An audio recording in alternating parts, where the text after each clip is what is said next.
थोड़ा शांत हो जाइए।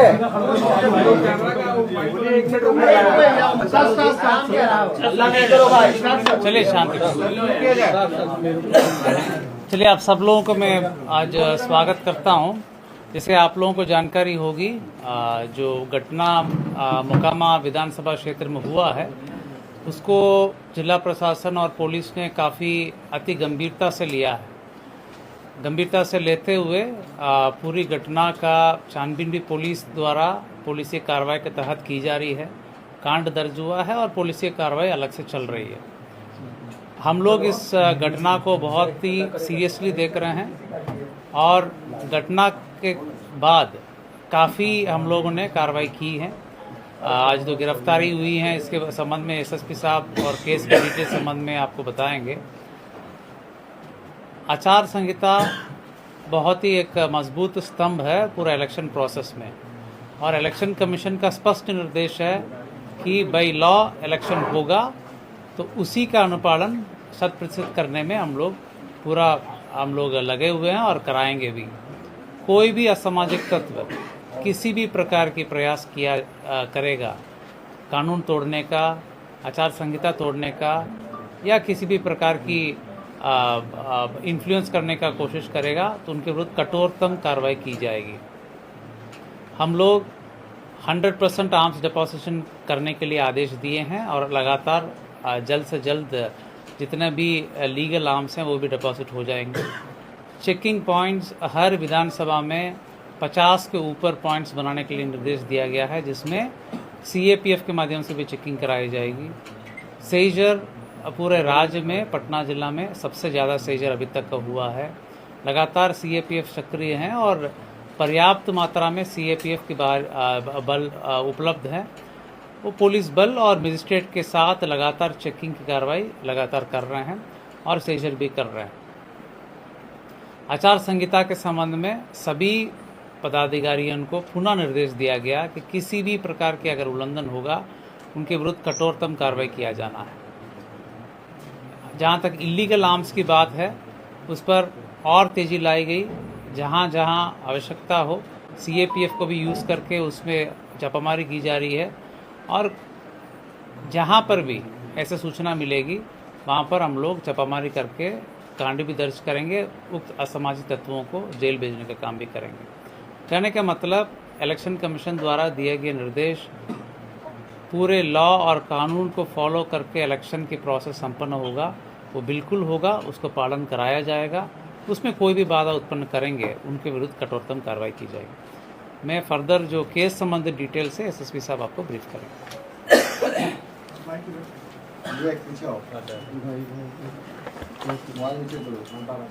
आप लोग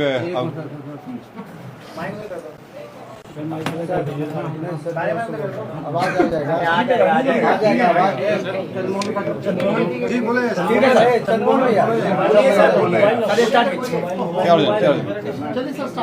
सर स्टार्ट कीजिए। आप लोग अवगत हैं कि 30 तारीख को एक गंभीर घटना घटी थी और जो दुर्भाग्यपूर्ण था कि इस तरह की घटना नहीं होनी चाहिए थी। इस घटना में जो तारतर गांव है उसके समीप में दो पक्षों जो वहाँ प्रत्याशी थे वो उन दोनों के काफिला आ रहा था और उन दोनों के बीच पक्षों में झड़प हुई और झड़प में पथराव हुआ, लोग घायल हुए और उसके बाद एक शव बरामद हुआ। उसमें जो दुलार चंद यादव हैं जो 75 वर्ष के रहने वाले हैं, उसी गांव के पास के रहने वाले हैं, उनका पूर्व में भी आपराधिक इतिहास रहा है, उनका शव बरामद किया गया। उसके बाद वहाँ पे दोनों पक्षों के द्वारा कांड दर्ज कराया गया।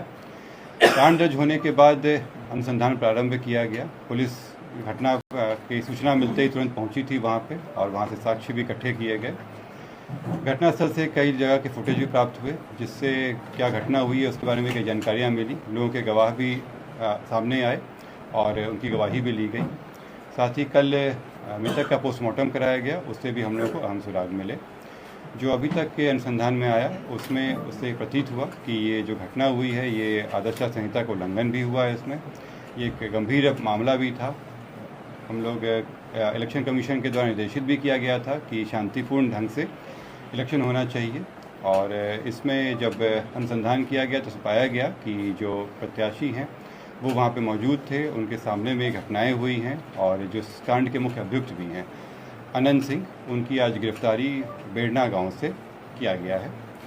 इसमें हम लोग को जो जानकारी प्राप्त हुई थी, इनके 2 सहयोगी भी इनके साथ में थे जो उस घटनास्थल पर भी थे और उनकी भी गिरफ्तारी की गई है। ये 2 व्यक्ति हैं मणिकांत ठाकुर जो नदवा गांव के रहने वाले हैं और दूसरा रंजीत राम जो लदमा गांव के रहने वाले हैं। इस पूरे मामले में 3 लोगों की गिरफ्तारी हुई है। जो प्रत्याशी हैं अनंत सिंह, उनकी गिरफ्तारी हुई है। दूसरा मणिकांत ठाकुर जो नदवा गांव के रहने वाले हैं, बाढ़ थाना अंतर्गत। दूसरे रंजीत राम जो लदमा गांव के रहने वाले हैं। ये लोग भी उस घटनास्थल पर थे मौजूद। इन तीनों की गिरफ्तारी की गई है। इन तीनों को आगे मजिस्ट्रेट के सामने प्रस्तुत कराया जाएगा और आगे विधि सम्मत कार्रवाई की जाएगी। किस आरोप में गिरफ्तार किया? बात जानना चाहते हैं कि पोस्टमार्टम रिपोर्ट में गोली लगने की बात हुई थी। कौन सा आर्म यूज किया गया? आप लोगों को ये पता लगा? गोली चली है तो कौन से बंदूक से चली है? इसमें जो पोस्टमार्टम रिपोर्ट आया है उस रिपोर्ट में दिया गया है कि उनके जो मृत्यु का कारण बताया गया है उसमें बताया गया है कि जो शॉक लगा है उनको हार्ड और ब्लंट सब्सटेंस के साथ जो उनके हृदय और फेफड़ों में जो चोट आई है। इसके अतिरिक्त उनके पाँव में गोली का भी आया है, जिनको गोली मारी गई है। इस दोनों चीज़ों से स्पष्ट होता है कि ये हत्या का मामला है और चूंकि घटनास्थल पे कई लोग मौजूद थे, वहाँ के लोगों के बयान वगैरह से ये स्पष्ट हो रहा है, तो इस कारण इसमें गिरफ्तारी। गोली बरामद हुई? नहीं, इसमें गोली बरामद नहीं हुई है क्योंकि इसमें जो मृतक के पोस्टमार्टम में बचा कि एंट्री वुंड भी था और एग्जिट वुंड भी था। दोनों तरफ से हमला हुआ है। दोनों तरफ से जो आरोप लगे हैं, दूसरे पक्ष में गिरफ्तारी हुई क्या? दूसरे पक्ष में कोई गिरफ्तारी हुई? दूसरे पक्ष में गिरफ्तारी हुई? मैं आप लोगों की बातों, मैं आप सभी के प्रश्नों का उत्तर दूंगा। यहाँ पे एक एक करके हम लोग बात करेंगे। दूसरे पक्ष की गिरफ्तारी हुई? लोग कह रहे हैं कि सरेंडर किया अनंत सिंह ने, ये स्पष्ट कर दिया कि सरेंडर है या गिरफ्तारी है? सर सरेंडर है या गिरफ्तारी? मैं एक एक करके आप लोगों के प्रश्नों का उत्तर दे देता हूँ। इसमें पहला बात जो था कि 3 लोगों की गिरफ्तारी हुई है। इससे 3 लोगों की गिरफ्तारी हुई है। इसमें अन्य लोग भी हैं जिनके विरुद्ध रेड छापामारी चल रही है। कार्तिकेय जी, दूसरे पक्ष की